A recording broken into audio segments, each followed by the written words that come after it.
Chères auditrices, chers auditeurs, bienvenue sur cette série de podcasts consacrés à vous aider à développer une activité durable et rentable avec Internet. Vous êtes au podcast 7 sur 11 et aujourd'hui je vais vous parler du tunnel de vente. La semaine dernière, nous avions abordé la stratégie digitale. Alors avez-vous réfléchi à la vôtre ? Avez-vous défini vos objectifs ? Avez-vous imaginé le budget que vous pourriez y consacrer ? Alors si ce n'est pas le cas, rassurez-vous, les étapes suivantes vont vous aider à avoir plus de visibilité. Avec le web marketing, je conçois des tunnels de vente ou de conversion afin d'attirer des contacts, qu'on appelle aussi des leads, et les conduire dans un processus qui les transformera en prospects ou clients. Pour moi, les 3 étapes clés pour concevoir son tunnel de vente ou de conversion sont l'acquisition de contacts, la conversion en prospect ou en client, et pour finir, la fidélisation de vos clients.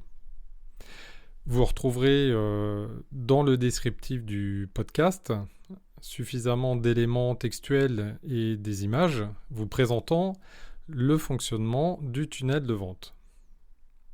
Alors développons un peu plus ces 3 étapes clés pour concevoir son tunnel de conversion sur Internet. Donc la première étape, je vous rappelle, c'est l'acquisition de trafic. Les sources pour attirer des gens à s'intéresser à vous sont multiples. Donc on a classiquement et historiquement la télé, la radio, la presse papier, les flyers, aussi les réunions à domicile, des commerciaux dans le B2B, la prospection téléphonique, les réseaux professionnels, Internet. Alors, je me concentrerai sur les canaux utilisés sur Internet, mais ne négligez surtout pas les autres, surtout en B2B. Vous avez étudié votre profil idéal et vos profils d'acheteurs. Plus vous ciblez en amont, plus votre taux de conversion sera élevé, et moins vous dépenserez de budget en acquisition. Et c'est bien là toute la différence. Donc un rappel important, plus vous aurez défini vos cibles et vos personas, plus vous en saurez sur eux et sur leur comportement avec le digital, sur leurs habitudes, sur leurs attentes, et mieux vous serez efficace sur vos campagnes d'acquisition. Alors les sources d'acquisition sur le web sont multiples. Votre site internet, grâce à un bon référencement naturel, l'emailing, avec une location de base de données, ou les personnes inscrites à votre newsletter, la publicité payante sur les moteurs de recherche ou les réseaux sociaux, la création de contenu. Alors ça rejoint le référencement naturel. On appelle ça l'inbound marketing. C'est une technique qui vous permet d'être votre propre média, où vous pourrez, comme je le fais actuellement, générer des vidéos, des podcasts, des articles qui attireront une audience vers vous. Acquérir donc des visiteurs via tous ces canaux est possible, mais cela n'est pas forcément nécessaire pour votre activité. Il faut prioritairement s'adresser à vos profils d'acheteurs là où ils sont présents et là où le retour sur investissement sera le meilleur. Pour le B2B, on peut aisément penser que vos contacts peuvent être accessibles via LinkedIn, mais aussi via des bases de données, avec donc l'envoi d'emails. Avec le B2C, on privilégiera les réseaux sociaux populaires comme Facebook. Dans les 2 cas, bien optimisez votre référencement naturel sur les moteurs de recherche pour une présence durable, sauf si c'est pas rentable, et que vous êtes face à un marché ultra concurrentiel où les dépenses seront excessives et le ROI attendu sera impossible. Donc il faudra se poser les bonnes questions de votre offre, de vos cibles et de vos canaux de communication. Alors les réseaux sociaux, moteurs de recherche, tous ont des usages et segments d'utilisateurs différents qu'il faut bien identifier. Il est donc primordial de bien connaître les usages sur ces canaux avant de communiquer dessus. Vous aurez besoin de compétences, des créatifs, rédacteurs web, des illustrateurs, photographes, vidéastes pour créer vos contenus. Des profils issus du web marketing pour vos publicités en ligne ou vos campagnes d'emailing. D'autres plus techniques pour votre référencement naturel et la mise en place de votre tunnel de conversion. À cette étape se joue une partie très importante de vos investissements à venir. Bon, j'y reviendrai plus tard en détail. La deuxième étape du tunnel de vente, c'est la conversion. À ce stade, vous avez des visiteurs potentiellement intéressés par votre offre. La question est de savoir ce que vous allez en faire pour les convertir de contacts en prospects ou clients. En général, vous les aurez redirigés vers votre site internet ou votre boutique physique. Si vous avez une offre particulière à mettre en avant, vous aurez des pages dédiées à concevoir.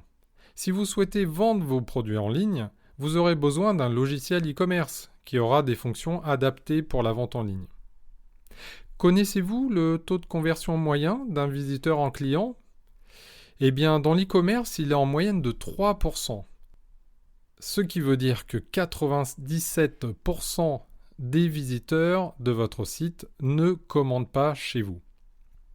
Ce qui veut dire que le taux de conversion est très important. Je vais vous donner un chiffre clé qui est assez révélateur. Si vous augmentez votre taux de conversion de 0,2%, vous augmentez votre chiffre d'affaires de 10%. 10%. Donc c'est significatif pour que vous puissiez vraiment vous concentrer sur la conversion. La conversion, c'est un ensemble de techniques qui englobe l'ergonomie, l'expérience utilisateur, la qualité des contenus, la charte web, la rassurance et bien sûr le copywriting, c'est la technique pour rédiger des contenus qui vont inviter vos visiteurs à entreprendre une action. Donc plus vous ciblerez et mieux vous convertirez et plus vous gagnerez en CA et en marge et moins vous dépenserez de budget dans l'acquisition de trafic. Aujourd'hui où justement l'acquisition devient de plus en plus chère, c'est important de se concentrer sur la conversion. La troisième étape, la fidélisation. Félicitations, à ce stade, vous avez des clients. Bon, maintenant, il faut les garder. Alors, saviez-vous que cela vous coûte moins cher de les fidéliser que de les acquérir ? Un chiffre clé, un client fidèle vous coûtera 5 à 7 fois moins cher que celui que vous allez acquérir. Et en plus, il dépensera 3 à 4 fois plus. Alors, pour garder vos clients bien au chaud, vous n'avez que l'embarras du choix. Envoyez à vos clients régulièrement des informations sur vos offres via email ou SMS ou les réseaux sociaux. Créez du contenu et rendez vos clients captifs à votre marque via les réseaux sociaux. Concevez une animation commerciale avec des nouveautés, des promotions, des soldes, des événements. Créez des soirées privées, ouvrez un espace membre. Impliquez-les dans la création ou choix de votre offre. Écoutez-les. Transformez-les en consommateurs, même jusqu'à co-construire votre offre. Vous pouvez vous équiper avec une solution de gestion de relations clients. On appelle ça en français GRC ou CRM. Afin de segmenter vos clients et de leur envoyer un contenu plus qualitatif. Donc historiser leur parcours et apprendre à mieux les connaître. Adoptez le marketing automation pour automatiser des tâches selon les actions de vos clients. C'est accessible à tout le monde. Aujourd'hui, des solutions comme Mailchimp, Sendinblue et d'autres permettent déjà à ce stade de créer des scénarios qui seront automatisés en fonction des actions de vos internautes sur votre site ou sur les mails que vous allez envoyer. Pour ma part, c'est ce que je fais déjà sur mon site veridigital.fr. Donc, c'est tout à fait accessible pour toute taille d'entreprise. Mais attention à l'automatisation. On peut vite se laisser tenter et oublier de personnaliser nos messages avec un impact du coup négatif. Donc l'automatisation c'est bien, faut pas en abuser. N'oubliez pas de consulter régulièrement vos clients, pas seulement en leur demandant des avis ou des témoignages, mais aussi par des sondages ou des enquêtes, afin de mesurer clairement leur niveau de satisfaction. Voilà, c'est terminé pour ce podcast sur le tunnel de conversion. Pour cette semaine, je vous invite à identifier les canaux les plus adaptés pour votre acquisition. Donc selon votre offre et votre client idéal, Identifiez si vous avez besoin d'un site vitrine ou e-commerce. C'est simple, hein, si vous avez besoin de faire de la vente en ligne, alors sauf s'il s'agit d'un monoproduit, d'une formation, là vous pouvez simplement intégrer un moyen de paiement sur votre site sans avoir besoin d'une plateforme e-commerce qui gère un catalogue complet. Commencez à réfléchir à votre argumentaire de vente, votre différenciation, vos forces. Alors sur le prochain podcast, nous verrons donc les canaux d'acquisition d'une manière globale afin de vous aider à chiffrer vos budgets d'acquisition. D'ici là, portez-vous bien.